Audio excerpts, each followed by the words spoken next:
মুখ্যমন্ত্ৰী যদি আমাৰ কণ্ঠস্বৰৰ বিৰুদ্ধে যাব বিচাৰিছে তেতিয়াহ'লে আমি মুখ্যমন্ত্ৰীকো মুখ্যমন্ত্ৰী হৈ থাকিবলৈ নিদিওঁ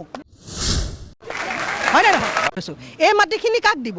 এইটো এটা গুৰুত্বপূৰ্ণ প্ৰশ্ন উত্তৰ দিয়ক মই ভাবো এই প্ৰশ্নটোৰ অন্তৰালত যিটো ৰহস্য লুকাই আছে সেই ৰহস্যটো আমি সকলোৱে অনুসন্ধান গুৱাহাটী হাইকোৰ্ট স্থানান্তৰ কৰাক লৈ হাজাৰ হাজাৰ অধিবক্তা ৰাজপথলৈ ওলাই আহিলে গুৱাহাটী হাইকোৰ্ট কেতিয়াও উত্তৰ গুৱাহাটীলৈ স্থানান্তৰ কৰিবলৈ নিদিয়ে যদি অধিবক্তাসকলৰ কথা অসমৰ মুখ্যমন্ত্ৰীয়ে নামানে তেতিয়াহ'লে মুখ্যমন্ত্ৰীকো অসমৰ মুখ্যমন্ত্ৰী হৈ থাকিবলৈ নিদিয়ে আপোনালোকৰ কাৰণে এটা নতুন ভিডিঅ' লৈ আহিছোঁ এইবাৰ হাজাৰ হাজাৰ অধিবক্তা ৰাজপথলৈ ওলাই আহিল আৰু তাৰে মাজৰ এগৰাকী অধিবক্তাই অসমৰ মুখ্যমন্ত্ৰীক প্ৰশ্ন কৰিছে মুখ্যমন্ত্ৰীৰ বিষয়ে এগৰাকী অধিবক্তাই কি ক'লে আপোনালোকে এই গোটেই ভিডিঅ'টোৰ জৰিয়তে জানিবলৈ পাব তেতিয়াহ'লে আমি পোনে পোনে ভিডিঅ'টোৰ মাজতে যাওঁ বলক মুখ্যমন্ত্ৰীয়ে নৰ্থ গুৱাহাটীলৈ নিবই তেতিয়া আপোনাৰ কি অসুবিধা হ'ব আৰু আপুনি কিয় প্ৰতিবাদ কৰিব মোৰ ব্যক্তিগত সুবিধা অসুবিধাৰ প্ৰশ্নই নহয় হেৰিটেজ হৈছে হেৰিটেজ আৰু গুৱাহাটী উচ্চ ন্যায়ালয়ৰ এই বিল্ডিংটো হৈছে হেৰিটেজ ধৰোহৰ আৰু ধৰোহৰ ৰক্ষা কৰাটো প্ৰত্যেকজন সচেতন নাগৰিকৰ কৰ্তব্য আপুনি যে ক'লে মুখ্যমন্ত্ৰীয়ে নিবই তাৰ বিপৰীতে মই ক'ম আমি নিবলৈ নিদিওঁৱেই আমি গুৱাহাটী হাইকোৰ্ট ইয়াৰ পৰা স্থানান্তৰ কৰিবলৈ নিদিওঁ আমি গুৱাহাটী হাইকোৰ্ট ইয়াৰ পৰা স্থানান্তৰ কৰিবলৈ নিদিওঁ গতিকে এয়া আমাৰ কণ্ঠস্বৰ আৰু মুখ্যমন্ত্ৰীয়ে যদি আমাৰ কণ্ঠস্বৰৰ বিৰুদ্ধে যাব বিচাৰিছে তেতিয়াহ'লে আমি মুখ্যমন্ত্ৰীকো মুখ্যমন্ত্ৰী হৈ থাকিবলৈ নিদিওঁ হয় নে নহয় গতিকে কথা আছে কথা হ'ল যে আপুনি ইয়াত আন্দোলন কৰি আছে হয় আপুনি আজি বহিছে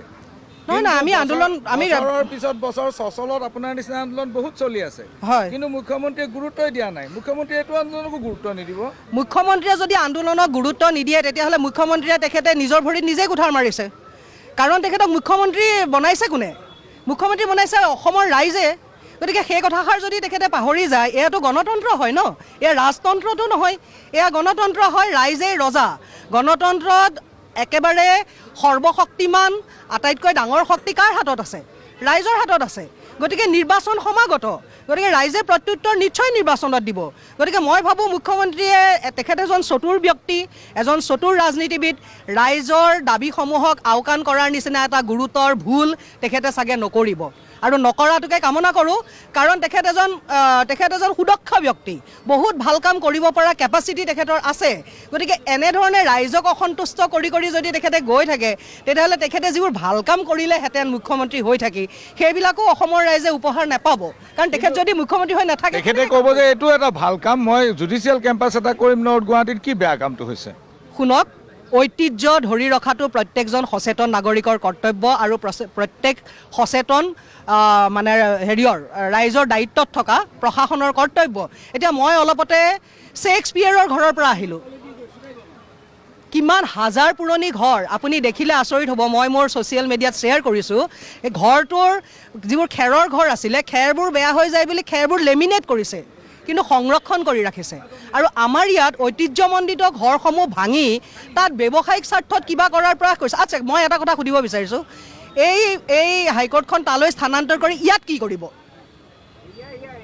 কি কৰিব সেই প্ৰশ্নটোৰ উত্তৰটো দিয়ক আমাৰ এই যে গুৱাহাটী চেণ্টাৰৰ মাজৰ মাটিখিনি য'ত আমাৰ হাইকোৰ্টখন আছে উচ্চ ন্যায়ালয়খন আছে গোটেই নৰ্থ ইষ্টৰ মানুহে আহি ইয়াত কেছ কৰে এইখন বাৰু তেখেতে আমাৰ ভালৰ কাৰণে স্থানান্তৰ কৰিব জুডিচিয়েল কেম্পাছ বনাব মানি লৈছোঁ এই মাটিখিনি কাক দিব এইটো এটা গুৰুত্বপূৰ্ণ প্ৰশ্ন উত্তৰ দিয়ক মই ভাবোঁ এই প্ৰশ্নটোৰ অন্তৰালত যিটো ৰহস্য লুকাই আছে সেই ৰহস্যটো আমি সকলোৱে অনুসন্ধান কৰা উচিত বিশেষকৈ আপোনালোকৰ দৰে মিডিয়া পাৰ্চনসকলে অনুসন্ধান কৰা উচিত এই মাটিখিনি কাক দিয়াৰ স্বাৰ্থত এনেধৰণৰ এটা সিদ্ধান্ত ল'বলৈ মুখ্যমন্ত্ৰী মহোদয় গৈ আছে